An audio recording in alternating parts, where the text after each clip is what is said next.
Pemirsa, artis sekaligus anggota DPR nonaktif Uya Kuya ajukan restorasi justis kepada salah satu pelaku penjarahan rumahnya. Pasalnya pelaku merupakan seorang wanita.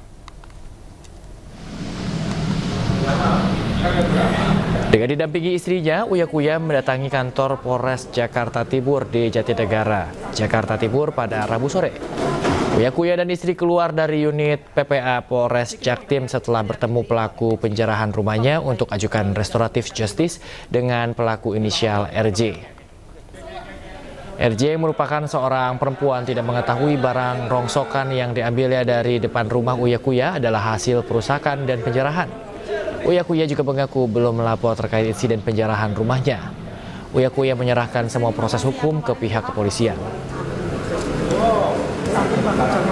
Terus terang, saya kalau 10 tersangka ini saya nggak tahu, maksudnya nggak, karena saya juga sampai sekarang belum buat laporan apa-apa, Dan itu kan mungkin hasil laporan model A dari polisi atau mungkin hasil polisi, tangkapan polisi pada saat itu, saya juga nggak mengerti karena tadi urusan saya kan di unit PPA dan khusus buat ibu ini aja. Pemirsa, pasca penjarahan rumah Uya Kuya, polisi menangkap 18 orang. 10 orang ditetapkan sebagai tersangka, 4 diantaranya terbukti menyerang petugas.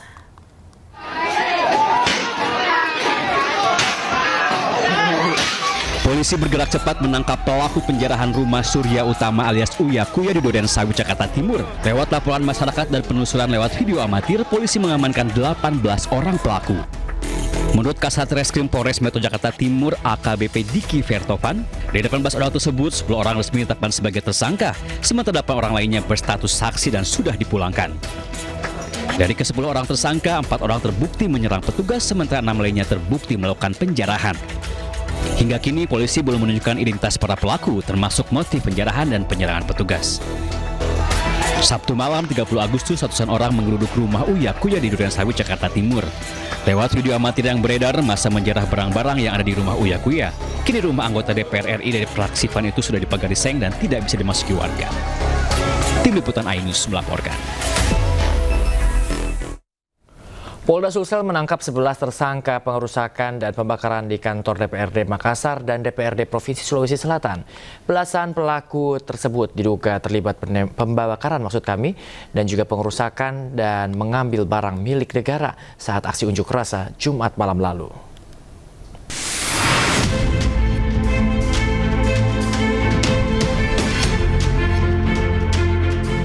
Setelah melakukan olah tempat kejadian perkara oleh tim lapor Polri pasca pembakaran gedung DPRD Makassar dan DPRD Provinsi Sulawesi Selatan dalam aksi demo yang berujung ricuh Jumat lalu.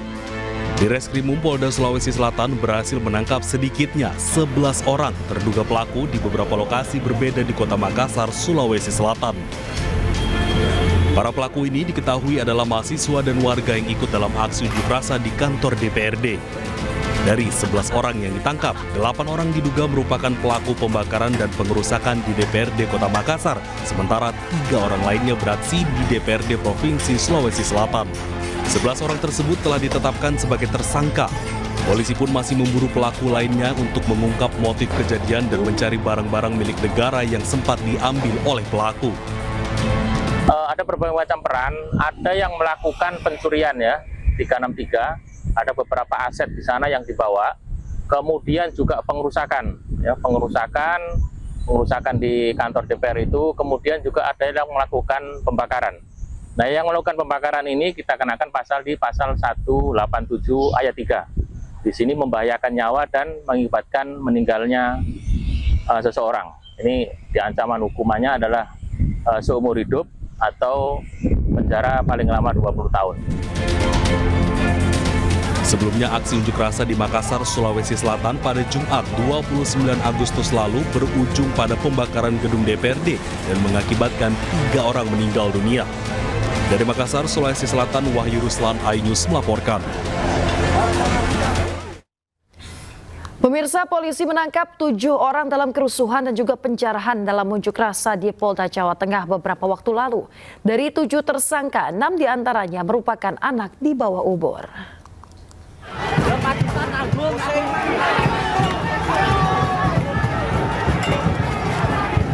Polisi menangkap 7 orang pelaku kerusuhan dan perusakan dalam unjuk rasa di Polda Jawa Tengah beberapa waktu lalu.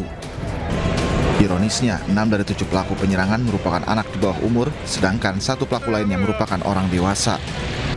Polisi menyita barang bukti di antaranya batu dan potongan kayu. Polisi menyebut para perusuh ini terbukti meminum alkohol dan mengonsumsi obat benzodiazepam saat beraksi. Orang dewasa atas nama MRA yang ada di belakang, kemudian 6 masih anak-anak di bawah umur ya. Itu yang tanggal 30. Yang tanggal 29 kasus ini ada 2 orang yang sudah kami naikkan ke penyidikan dan kami sudah mengidentifikasi pelakunya. Saat ini proses masih berjalan terus. 7 pelaku penyerangan markas Polda Jawa Tengah terancam pidana antara 1 hingga 7 tahun penjara. Polisi menambahkan para pelaku terprovokasi untuk ikut aksi melalui media sosial. Dari Semarang, Jawa Tengah, Wisnu Wardana, iNews melaporkan. Unjuk rasa anarkis di tanah air harus dibayar mahal dengan rusaknya sejumlah fasilitas umum. Pemerintah melalui Kementerian Pekerjaan Umum mentaksir kerugian negara mencapai 900 miliar rupiah yang dihitung dari seluruh Indonesia.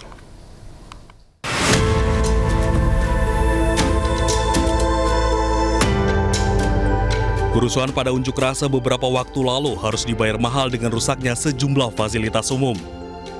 Kementerian Pekerjaan Umum menghitung total kerugian di seluruh Indonesia akibat aksi anarkitis ini yang mencapai 900 miliar rupiah. Perkiraan kerugian infrastruktur mencakup berbagai fasilitas, mulai dari gedung-gedung DPRD yang dibakar hingga halte dan gerbang tol. Tadi pagi kan saya sudah sampaikan kepada semua wartawan bahwa kita sudah menganggarkan 900 miliar tuh untuk seluruh Indonesia ya, bukan hanya untuk DKI. Jadi insya Allah cukup lah untuk mengcover 2 JPO ini.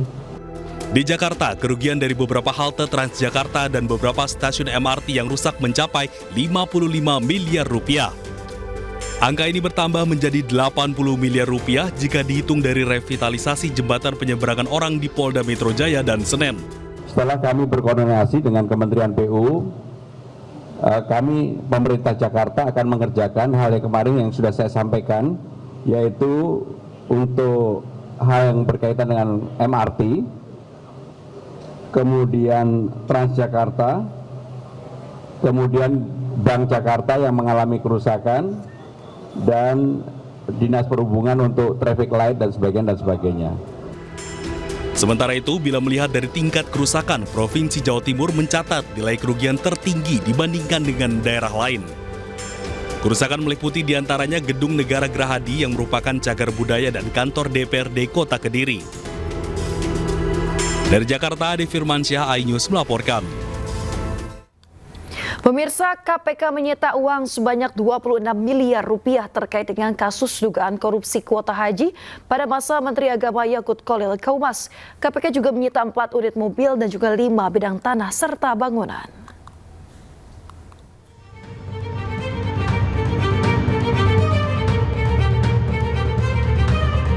Komisi Pemberantasan Korupsi menyebut menyita sejumlah uang dan aset terkait kasus dugaan korupsi kuota haji pada masa Menteri Agama Yakut Khalil Qaumas. KPK belum membeberkan pemilik dari sejumlah uang dan beberapa aset yang disita itu. Namun demikian, uang dan sejumlah aset yang disita salah satunya dari penggeledahan di kediaman mantan Menteri Agama Yakut Khalil Qaumas di kawasan Jakarta Timur pada Agustus lalu. Penyidik telah melakukan penyitaan diantaranya sejumlah uang dengan total 1,6 juta US dollar ya, atau sekitar 26 miliar. Selain itu, penyidik juga telah melakukan penyitaan terhadap kendaraan roda 4, ada sekitar 4 unit, dan kemudian penyidik juga telah melakukan penyitaan aset berupa tanah dan bangunan, ada 5 bidang gitu. Jadi penyidik masih akan terus menelusuri terkait dengan aset-aset yang diduga terkait ataupun merupakan hasil dari tindak pidana korupsi ini. Setelah perkara ini dinaikkan ke penyidikan, Komisi Pemberantasan Korupsi mencegah mantan Menteri Agama era Presiden Joko Widodo Yakut Khalil Qaumas untuk berpergian ke luar negeri. Surat pencegahan ke luar negeri dikeluarkan KPK pada 11 Agustus dan berlaku untuk 6 bulan ke depan. KPK juga telah memeriksa Yakut Holil Komas pada Kamis 7 Agustus lalu. Yakut diperiksa hampir 5 jam dan memberi klarifikasi terkait pembagian kuota tambahan pada ibadah haji tahun 2024 lalu.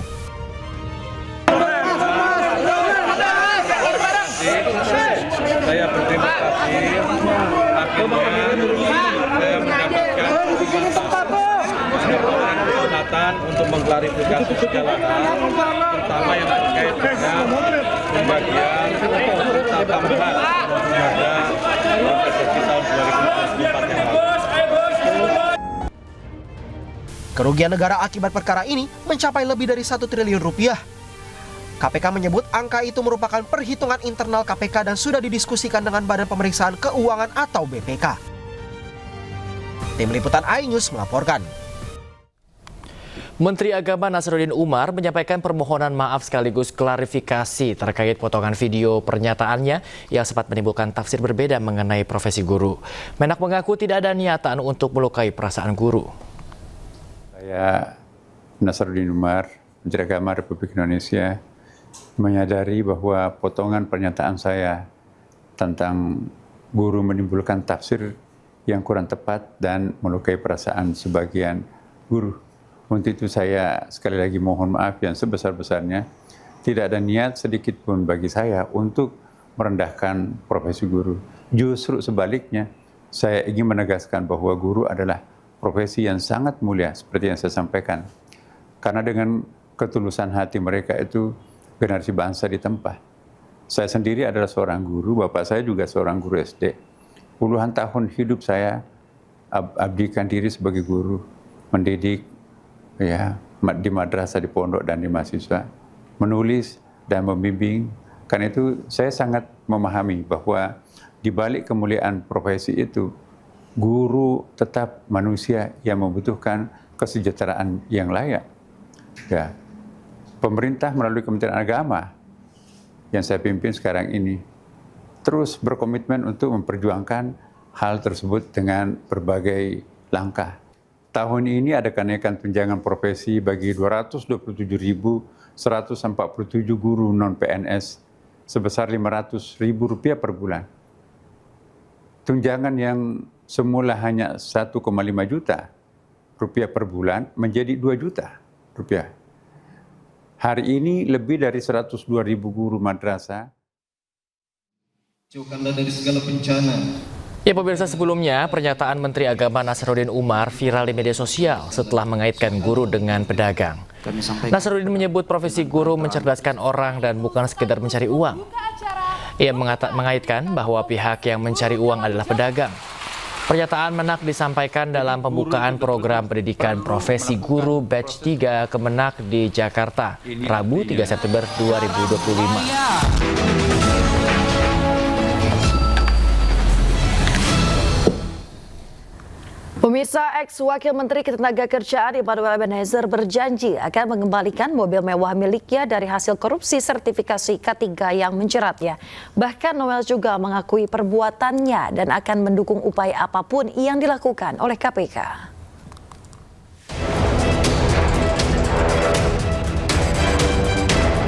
Ex-Wakil Menteri Ketenagakerjaan Immanuel Ebenezer kembali diperiksa oleh KPK pada Selasa 2 September 2025.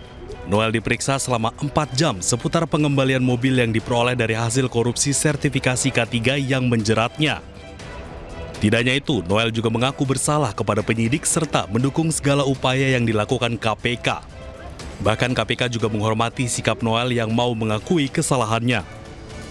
Ya, soal pengembalian mobil ya, karena kita sangat kooperatif dengan penyidik, karena kita juga mendukung apa yang dilakukan KPK, dan saya juga mengaku salah.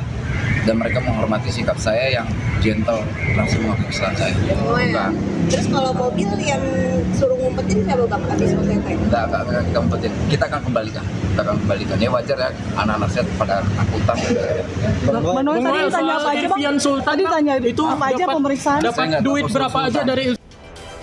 Sebelumnya, KPK menetapkan Immanuel Ebenezer sebagai tersangka kasus pemerasan pembuatan sertifikat K3 terhadap beberapa perusahaan. KPK menyebut Noel mengetahui praktik pemerasan tersebut namun membiarkan dan menerima sejumlah dana. Dari Jakarta, Tim Liputan iNews melaporkan.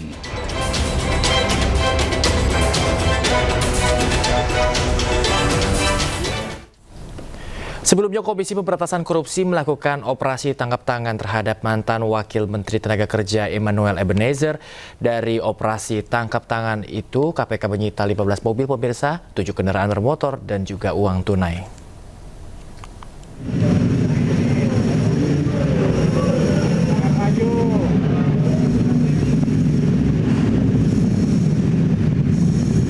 Inilah 7 motor yang disita Komisi Pemberantasan Korupsi dari operasi tangkap tangan terhadap mantan Wakil Menteri Ketenagakerjaan Emmanuel Ebenezer. Motor gede ini mayoritas merupakan pabrikan Italia, mulai dari Ducati dan berbagai tipe hingga Vespa. Adapun harga motor yang disita KPK ini berkisar antara ratusan juta rupiah dan yang tertinggi Ducati Multistrada yang mencapai 1,3 miliar rupiah. KPK juga menyita 15 mobil dalam OTT terhadap Emmanuel Ebenezer. Mobil sitaan ini terdiri dari berbagai merek dari pabrikan Eropa hingga Jepang.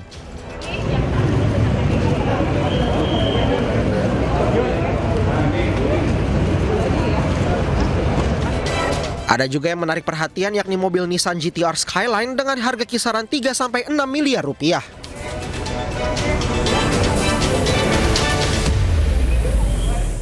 Ya, pemirsa, terima kasih Anda masih bersama kami di iNews Pagi. Pemirsa, Presiden Prabowo Subianto memenuhi undangan Presiden Xi Jinping untuk menghadiri parade militer HUT ke-80 China. Ya, pemirsa, dalam lawatan singkatnya, Presiden Prabowo tetap memantau kondisi Indonesia.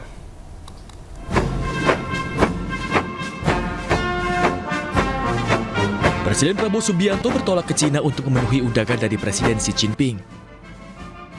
Dalam rangka HUT ke-80 negeri tirai bambu tersebut, Prabowo hadir bersama dengan 25 undangan setingkat kepala negara atau kepala pemerintahan lainnya. Sebelum acara, pemimpin negara yang hadir berfoto bersama. Terlihat Presiden Prabowo Subianto berdiri bersama Presiden Cina Xi Jinping, Presiden Korea Utara Kim Jong-un, hingga Presiden Rusia Vladimir Putin dalam menyaksikan parade militer. Ada permohonan yang sangat dari pemerintah Tiongkok untuk dapatnya Bapak Presiden Prabowo Subianto menghadiri paling tidak di 1 hari di acara peringatan 80 tahun dan di acara parade militer pemerintah Tiongkok. Usai lawatan singkatnya, Presiden Prabowo pun tiba di tanah air pada Rabu malam. Presiden Prabowo mendarat di Lanut Halim Perdana Kusuma, Jakarta sekitar pukul 21 waktu Indonesia Barat. Meski bertolak ke Cina selama 8 jam, namun Presiden Prabowo tetap memantau kondisi di Indonesia untuk memastikan situasi kondusif. Tim Liputan, iNews melaporkan. Pemirsa, usai rumahnya dijarah oleh perusuh Menteri Keuangan Sri Mulyani curhat di Instagramnya. Ia merasa kehilangan karena lukisan bunga miliknya diambil oleh penjara.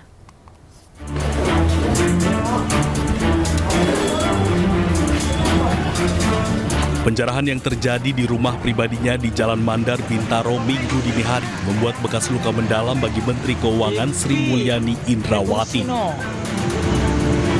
Melalui akun media sosialnya, SN Indrawati, bendahara negara itu memposting gambaran luka penjarahan terhadap dirinya dengan mengabarkan hilangnya lukisan bunga karyanya sendiri akibat dicuri penjara berjaket merah. Sri Mulyani mengatakan lukisan bunga yang ia lukis sendiri 17 tahun lalu itu merupakan hasil dan simbol perenungannya serta kontemplasi diri. Lukisan yang dijarah pria berjaket merah itu ia sebut sangat pribadi, layaknya rumah yang dijarah. Ia menganggap hilangnya lukisan karya pribadinya karena dijarah itu serupa dengan hilangnya perasaan aman, kepastian hukum, dan kemanusiaan yang adil dan beradab dari bumi Indonesia.